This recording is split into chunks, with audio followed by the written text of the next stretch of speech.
Queridos, estamos caminhando na nossa série de pregações sobre os 35 milagres de Jesus. E olha que bênção, já estamos no sexto. Hoje vamos falar sobre o sexto milagre que Jesus realizou. E com a graça do Pai, até o final do ano nós vamos terminar esses 35 milagres. Então eu quero convidá-lo a abrir a sua Bíblia em Mateus capítulo 8, dos versos 14 a 17.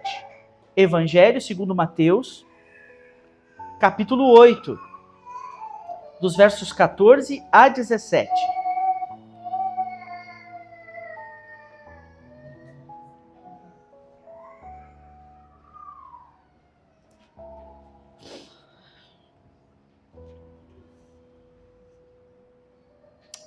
Diz assim a palavra do Senhor. Quando Jesus chegou à casa de Pedro, viu que a sogra dele estava de cama, com febre. Jesus tocou em sua mão e a febre a deixou. Então ela se levantou e passou a servi-lo. Ao entardecer, trouxeram a Jesus muita gente, possuída por demônios. Ele expulsou esses espíritos imundos com uma simples ordem e curou todos os enfermos. Cumpriu-se deste modo o que foi dito pelo profeta Isaías. Levou sobre si nossas enfermidades e removeu nossas doenças. Amém? Vamos orar por essa palavra? Senhor Deus, lemos agora a santa palavra do Senhor. Nos ensina, nos ministra, completa em nossos corações aquilo que o Senhor tem para nós esta manhã. Oramos assim, no nome de Jesus. Amém. Queridos irmãos, não é segredo para ninguém que pessoas adoecem e inclusive morrem de doenças. Nos últimos tempos tem se levantado sobre a igreja uma doutrina chamada doutrina da confissão positiva, que é um dos ramos da teologia da prosperidade, que tem dito que aquele que crê em Cristo não pode ficar doente. E essas pessoas dizem que a doença é resultado do pecado em nossas vidas. E que no momento em que nós recebemos Jesus Cristo como Senhor das nossas vidas, Ele levou sobre si nossas dores, nossas enfermidades. Então depois que nós nos tornamos crentes, nós não podemos mais ficar doentes. E aí quando alguém dentro dessas igrejas adoece, tem algum problema, eles então dizem a essa pessoa que ela está com um problema espiritual. E eles então começam a fazer um checklist na vida daquela pessoa, dizendo, olha, vamos fazer aqui uma soma para ver como está a sua vida espiritual, porque provavelmente se você está enfrentando uma doença é porque você está em pecado ou algo está errado em sua vida espiritual. Mas meus irmãos, esse não é o ensino da palavra de Deus. A Bíblia não nos ensina que depois de aceitarmos a Cristo, nós vamos viver uma vida sadia de maneira a não adoecermos nunca mais. Mas a Bíblia diz que a obra que Jesus fez na cruz quer salvar a nossa alma, o nosso ser. Quer nos prometer a eternidade, a glória eterna, mas que nesse mundo nós ainda lidaremos com as dificuldades que o pecado trouxe, nós ainda lidaremos com as dores, com as enfermidades e com as doenças. De fato, essa doutrina triunfalista, que vem dizendo que o crente não pode ficar doente, é muito mais a doutrina dos amigos de Jó do que a doutrina verdadeira do Senhor. Nós precisamos, meus irmãos, entender que existem tipos de adversidades que vão nos alcançar. Nós estamos no mundo lidando com as contingências desse mundo. Esse mundo caiu. Adão e Eva pecaram. O pecado passou a habitar no mundo. Em Gênesis 6, a Bíblia nos diz que Deus olhou para a perversidade do ser humano e disse: a idade deles não passará de 120 anos. E a morte se tornou realidade na vida dos seres humanos. E nós então passamos a lidar com as dificuldades do pecado na existência. E isso atinge aqueles que não creem em Cristo e atinge aqueles que creem, inclusive nós. Todos nós aqui cremos no Senhor Jesus. Mas é bem possível que algum de nós esteja doente hoje. Resfriado, com dor de cabeça, com algum problema. É bem possível que alguns de nós já tenham enfrentado uma doença difícil. Tenha vencido uma enfermidade muito complicada. De fato, as doenças atingem todos os seres humanos, porque de fato todos nós estamos encerrados debaixo do mundo caído. No entanto, isso não nos impede de irmos a Jesus e pedirmos a sua ajuda para que Ele faça em nossa vida o que fez na vida da sogra de Pedro. Nos toque poderosamente, nos restaure e nos cure.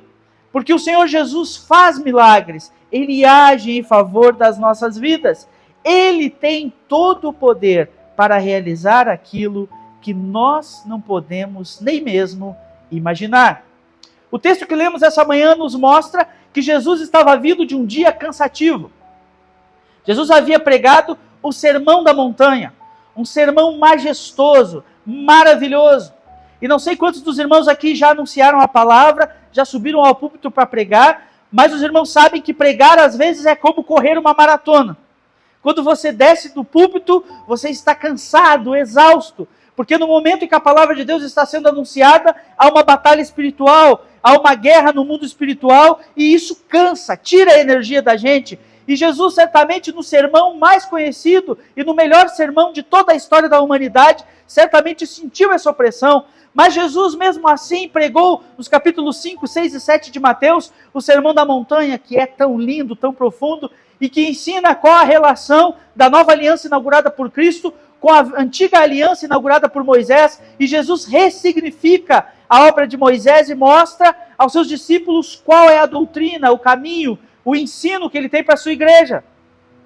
E saindo dali daquele monte, onde ele pregou aquele sermão tão profundo e tão bonito, Jesus agora desce do monte e se encontra já logo no início do capítulo 8 do Evangelho de Mateus, com o leproso que se prostra diante dele e diz: Senhor, se queres pode purificar-me. Jesus toca naquele leproso. E seguindo um pouco mais adiante, Jesus encontra um centurião que diz: meu servo está terrivelmente doente, o cura por favor. E Jesus opera um milagre em favor daquele centurião. E agora, quando Jesus chega em casa, a casa de Pedro, que no Evangelho percebemos que era a casa mais confortável, a maior casa entre os apóstolos do Senhor, porque é na casa de Pedro que eles repousam e que ficam todos juntos. Quando Jesus chega à casa de Pedro, que ele acha que vai descansar daquela dura pregação que ele pregou durante 3 capítulos do Evangelho de Mateus, quando ele pensa que ele vai descansar daqueles encontros que ele teve durante o caminho, que exigiram dele a libertação, o poder, a graça, ele chega lá e encontra um problema existente dentro da casa de Pedro. E nós não sabemos por que Pedro não clamou ao Senhor para que curasse a sua sogra. Porque o texto nos diz que ninguém intercedeu por aquela mulher. Certamente Pedro amava a sua sogra, amém? Certamente ele não gostaria que sua sogra morresse, amém? Esse amém foi um pouco fraco. Mas o fato é que Pedro não intercede por sua sogra. A esposa de Pedro não intercede por sua mãe. As pessoas que estão perto de Jesus não intercedem por ela. Mas Jesus, ao entrar exausto naquela casa, ele percebe: onde está aquela senhora tão querida que está sempre por aqui? E ele não encontra a sua discípula, não encontra aquela mulher. E ele então vai até onde ela está e opera um milagre. E aí, quando nós pensamos que a agenda cansativa de Jesus naquele dia tinha acabado, ele vai para a porta daquela casa e diz: ei, Cafarnaum, toda a cidade aí, quem tem doente, traz. Quem tem endemoniado, traz. Faça uma fila e eu vou curar todo mundo. E o final do versículo 16 nos diz que ele não curou apenas alguns ou apenas muitos dos enfermos. Que ele não libertou apenas alguns ou apenas muitos dos endemoniados que haviam naquela cidade. Mas o texto nos diz que ele zerou. Ele falou: todos os doentes vieram, todos, não todos do mundo, mas todos daquela cidade de Cafarnaum vieram, e Jesus curou a todos. Todos que estavam atormentados por espíritos malignos vieram até Jesus e Jesus libertou a todos. E terminado o seu trabalho, os discípulos olharam para Jesus e só podem dizer o que está narrado no verso 17. Este homem é aquele sobre quem a profecia diz: ele levou sobre si as nossas dores e carregou sobre si as nossas enfermidades. Que poder é este que este homem tem, a ponto de restaurar uma cidade inteira, de curar todos os enfermos, de libertar todos os endemoniados? A verdade, meus irmãos, é que o Jesus Cristo em que cremos tem poder de sobra. Poder para curar todas as pessoas em todos os lugares, de todas as regiões do mundo, com o mínimo do poder do dedinho mindinho de sua mão. Porque ele é todo poderoso. Em Jesus habita todo o poder. E ainda que todas as pessoas do mundo orassem ao mesmo tempo, clamando por prodígios, sinais, coisas maravilhosas que ninguém pode realizar, o Senhor Jesus de fato agiria poderosamente, realizando a sua obra maravilhosa, porque no Senhor habita todo o poder. Jesus não necessita de nada, Ele é todo poderoso. Por isso, nessa manhã, eu gostaria de refletir sobre alguns princípios, algumas lições que nós aprendemos sobre o fato de Jesus ter poder de sobra. E o meu desejo é que você reflita na palavra do Senhor, que você olhe para as Escrituras nessa manhã e diga assim: nenhum dos meus problemas, nenhuma das minhas dificuldades, nenhum dos meus dramas pode ser maior do que o poder de Jesus. A única coisa que eu preciso é que Jesus opere em meu favor. A única coisa que eu preciso é que Ele olhe para mim com graça, porque em Jesus não falta poder para agir e libertar. Em Jesus não falta poder para agir e curar. Em Jesus não falta poder para transformar toda e qualquer situação. Basta que Ele assim deseje. Amém? E a primeira lição que esse texto me ensina é que Jesus tem poder de sobra, mas isso não o faz indiferente ou prepotente. Olha aí para quem está perto de você e diga assim: Jesus está lhe vendo. Veja só que coisa interessante. Ninguém intercede pela sogra de Pedro, mas Jesus está observando o que está acontecendo. Ao entrar naquela casa, ele sente falta daquela mulher e ele então deseja realizar a obra. Ele quer fazer com que aquela mulher receba do poder do Senhor. Ele pergunta, talvez: onde está sua sogra, Pedro? E Pedro então diz: olha, infelizmente ela está enferma, está doente. Deixa ela lá, Jesus, ela está doente, deixa quieta. Brincadeira. Então Jesus vai até o encontro dela, a toma pela mão e a cura maravilhosamente, porque Jesus percebeu que ela estava faltando. Jesus viu que ela tinha um problema. Os irmãos que aqui estão acompanhando a série The Chosen, é muito interessante a maneira como essa série mostra esse milagre de Jesus, porque a série dá a impressão de que Pedro e sua esposa não querem incomodar Jesus. Eles estão vendo que Jesus está fazendo muitas coisas, Jesus está muito ocupado, e eles dizem assim: nós não queremos incomodar Jesus com os nossos problemas, nós não queremos, nós que somos os discípulos, nós que estamos perto do Senhor, nós que estamos ajudando Ele na sua missão, incomodá-lo com os nossos problemas. Jesus está trabalhando para o mundo, está trabalhando para as pessoas, está pregando, está anunciando, está libertando, não vamos incomodá-lo com as nossas coisas. Mas quando Jesus percebe que aquela mulher está doente, na série, aparece Jesus entrando na casa de Pedro e ele ouve uma tosse, né? Ele: opa, o que aconteceu? Aí diz: a minha sogra está um pouco doente. Então Jesus vai lá, toma pela mão e a cura, porque Jesus se importa. Jesus nos enxerga. E o fato dele ser todo poderoso, dele ser majestoso, não impede de olhar para nós que somos pequenos. É bem comum que algumas pessoas digam assim: eu, quando oro, só agradeço a Deus, porque eu não quero incomodar a Deus com as minhas orações. Já ouviu alguém dizer isso? Eu quero lhe dar uma notícia essa manhã: é impossível que você incomode a Deus. Pelo contrário, o Senhor está interessado nas coisas mínimas da nossa vida. Algumas pessoas dizem assim: mas existem tantas pessoas passando fome no continente africano, tantas pessoas sendo vitimadas nos ambientes de guerra, tantas situações difíceis. Eu não vou incomodar a Deus, vou deixar que Deus tenha tempo para trabalhar nesses lugares onde a presença dele é mais necessária. Eu não vou incomodar ao Senhor com as minhas coisas pequenas. Esqueça isso, é impossível você incomodar o Senhor. É impossível qualquer dificuldade, qualquer situação, por mais difícil que seja, exigir um poder que o Senhor não tem, porque o Senhor tem todo o poder e Ele pode agir em todas as situações ao mesmo tempo, sem nem ao mesmo se desgastar. Nós precisamos crer nisso, que o Senhor está atento àquilo que para nós pode parecer pequeno, aquilo que para nós pode parecer insignificante. Creia nisso. Os seres humanos agem numa direção diferente.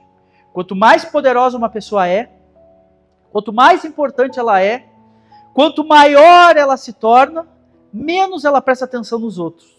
Já percebeu isso? Passa de largo, não presta mais atenção, agora ela está preocupada com coisas grandes, com coisas importantes. Mas Jesus tem uma lógica diferente. Mesmo tendo todo o poder, mesmo sendo grandioso, mesmo sendo majestoso, o Senhor Jesus nos olha. Ele vê a nossa dificuldade e ele se preocupa com pessoas como eu e como você. Então, compartilhe com o Senhor as suas coisas pequenas. O Senhor está interessado em saber como foi o seu dia. O Senhor está interessado em saber de que maneira Ele pode agir para fazer com que a sua vida seja abundante, como Ele promete no Evangelho. Então, não fique preocupado em cansar a Deus, mas entregue a Ele a sua vida. Fale com Ele os seus problemas, porque Ele está interessado em você. Mas esse texto me ensina também uma segunda lição. Que mesmo tendo poder de sobra, Jesus ainda assim nos toca. Jesus tocou naquela mulher. Algo tão singelo, algo tão interessante. Eu estava brincando com a Zélia essa semana, quando estava estudando essa pregação, dizendo, como será que Jesus tocou naquela mulher? Será que Jesus chegou para ela e fez assim, bate aí, tá, e ela ficou curada? Será que Jesus apertou a mão dela e ela ficou curada? Será que Jesus deu um soquinho assim e ela ficou curada? Como que Jesus tocou nessa mulher? Que maneira foi essa? Como que foi esse toque? Eu fico imaginando que Jesus se aproximou do leito onde aquela mulher estava e fez como nós hoje fazemos com os doentes. Pegou a mão dela e fez um carinho assim. Como quem diz, vai ficar tudo bem, vai dar tudo certo. Nós não fazemos isso? Quando vamos visitar um doente, pega na mãozinha dele e fala, vai dar tudo certo, fica tranquilo. Talvez Jesus tenha segurado a mão daquela senhora e dito assim, ó, vai dar tudo certo. Só que quando Jesus solta a sua mão, automaticamente ela se revigora. A febre a abandona, ela se enche de energia e levanta do leito. Mesmo sendo todo-poderoso, majestoso, grandioso, Jesus nos toca. Ele toca em pessoas como eu e como você. É interessante que no Sermão da Montanha Jesus prega que agora a missão de Deus mudou de performance. Não é mais as pessoas vêm a Israel para ouvir o que Deus está falando, mas agora é o povo de Deus sai de Israel para anunciar o que Deus está fazendo. E quando Jesus então desce do monte da pregação do Sermão da Montanha, Jesus já logo encontra 3 pessoas que são improváveis de receberem o milagre. Primeiro, um leproso. Os irmãos sabem que era difícil, era proibido tocar no leproso, Jesus o toca, como tocou nessa mulher. Depois Jesus fala com o centurião romano, que era algo mal visto. E agora Jesus está dentro de uma casa, no mesmo quarto que uma mulher, tocando nela, mas de uma maneira que a cura, que a liberta, que a salva. Jesus, através desses atos, mostra o conteúdo da sua pregação no Sermão da Montanha, dizendo, agora o evangelho é para todos. É para o leproso, é para o centurião, é para a mulher. Eu toco em todo mundo, porque eu sou todo-poderoso. E o meu toque transforma a vida das pessoas. Talvez você saiba que Jesus lhe enxerga, que Jesus está lhe vendo e que Jesus se preocupa com você. Mas você já permitiu que Jesus lhe toque? Você já permitiu esse toque de Jesus em sua vida? Que Jesus o tome pela mão e faça com que a sua energia se revigore, faça com que os problemas se dissipem, faça com que a sua mente se esclareça, faça com que a sua alma ganhe vida, acenda uma chama diferente no seu coração. Ora, Jesus quer tocar na sua vida, permita que o Senhor Jesus lhe toque. É no toque do Senhor em nosso coração que Ele faz uma obra diferenciada, transformadora, restauradora em nossa vida. Então permita que o Senhor Jesus vá até você e toque a sua vida. Eu fico imaginando depois do milagre da cura da sogra de Pedro, Jesus Cristo à porta da casa de Pedro e vindo as multidões e Ele tocando nas pessoas e as curando. Tocando nelas e as curando. Ele falando palavra e os espíritos malignos indo embora. Jesus preocupado, agindo na vida de pessoas, no meio de pessoas. De fato, existem milhares de pessoas que estão amontoadas pelos shows da vida, se matando para tocar num ídolo, em alguém famoso, em alguém que elas acham importante. E algumas mulheres loucas querem até rasgar a roupa dele para levar um pedacinho para casa. Mas Jesus é o contrário. Ele é o Todo-Poderoso. Ele é o maravilhoso. E nós não precisamos nos esforçar para tocar nele. brigar com outras pessoas para tocar nele. Ele nos toca. Ele estende a sua mão e diz: olha, eu toco em você. Basta que você permita que esse toque aconteça. Mas uma terceira lição que esse texto também me ensina é que mesmo tendo poder de sobra, Jesus nos convida para ajudá-lo em sua missão.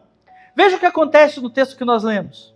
Jesus chega à casa de Pedro cansado de um dia muito exaustivo. Ele sente falta da sogra de Pedro. Vai até o quarto onde aquela mulher está e a toca.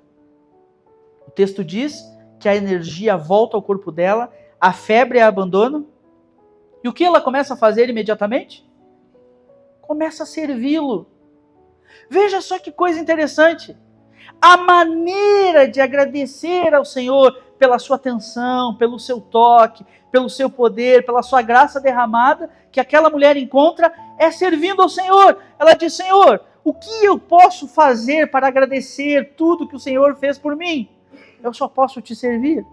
E nós não sabemos como aquela mulher serviu ao Senhor, porque o texto não nos diz, mas talvez ela tenha corrido para a cozinha e preparado um pão.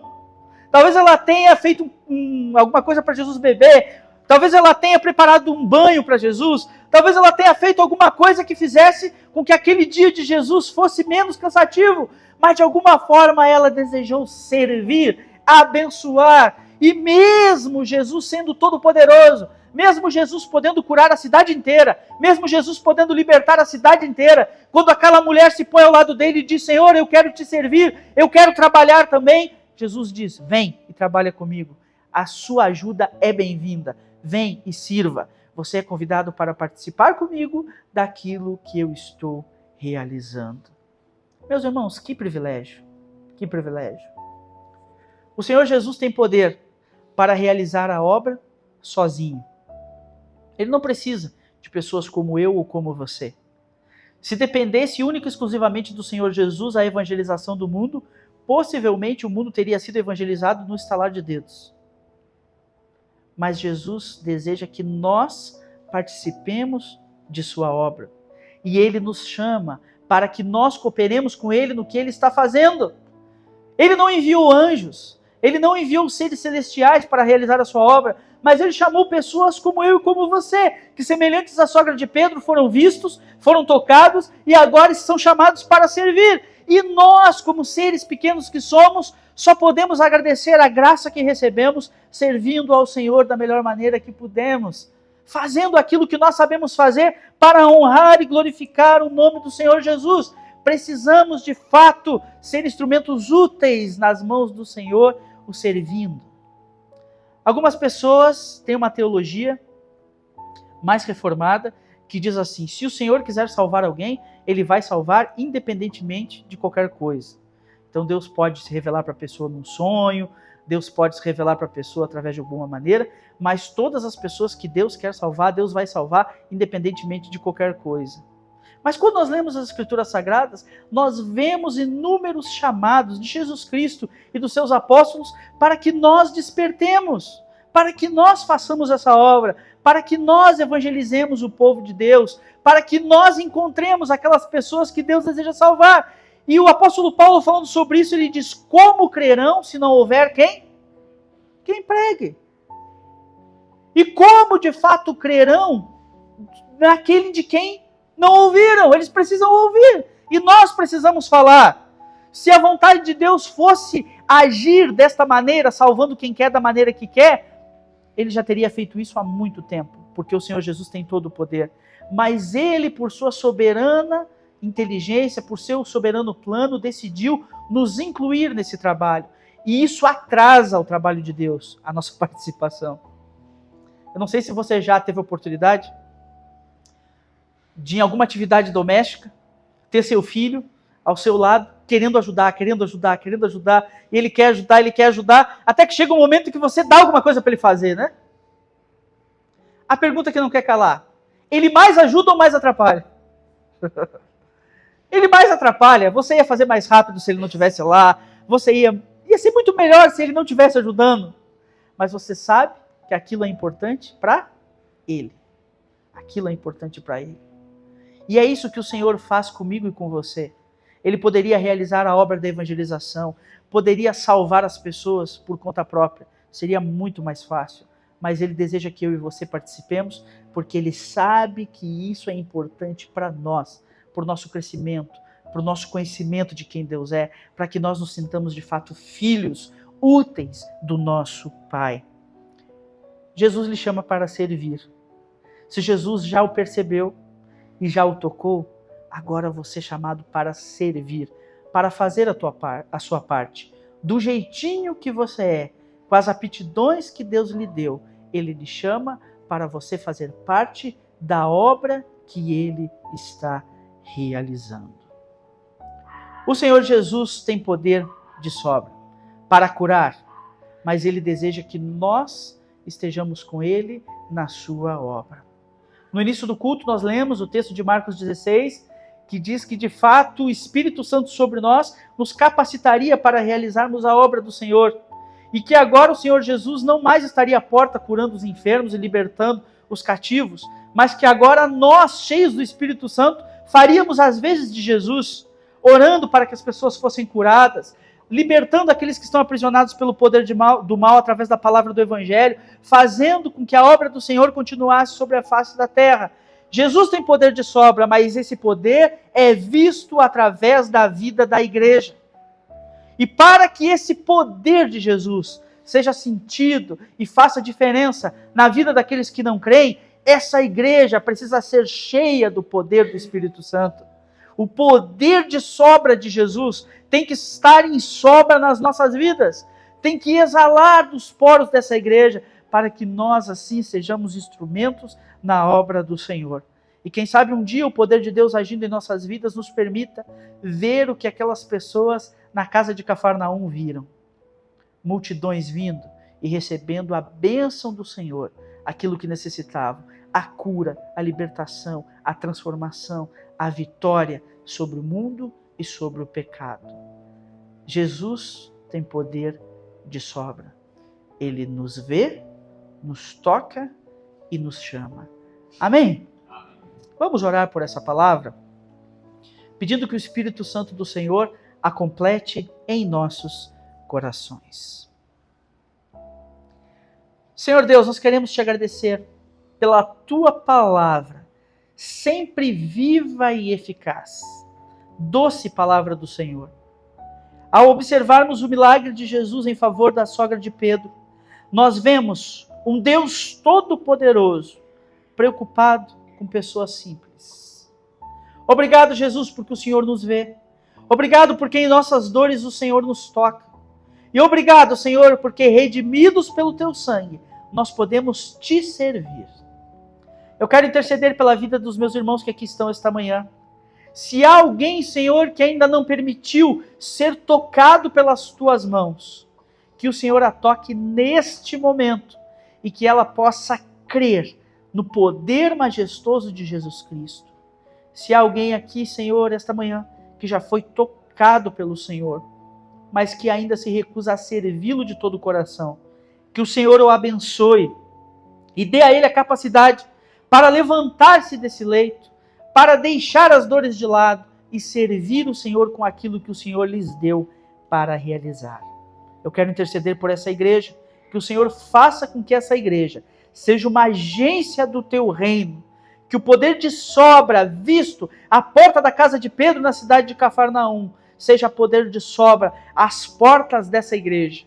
Que todos aqueles que aqui chegarem sintam a presença do Senhor e vejam que em nossas vidas vive Jesus Cristo, aquele que tem todo o poder. Oramos assim, no nome de Jesus.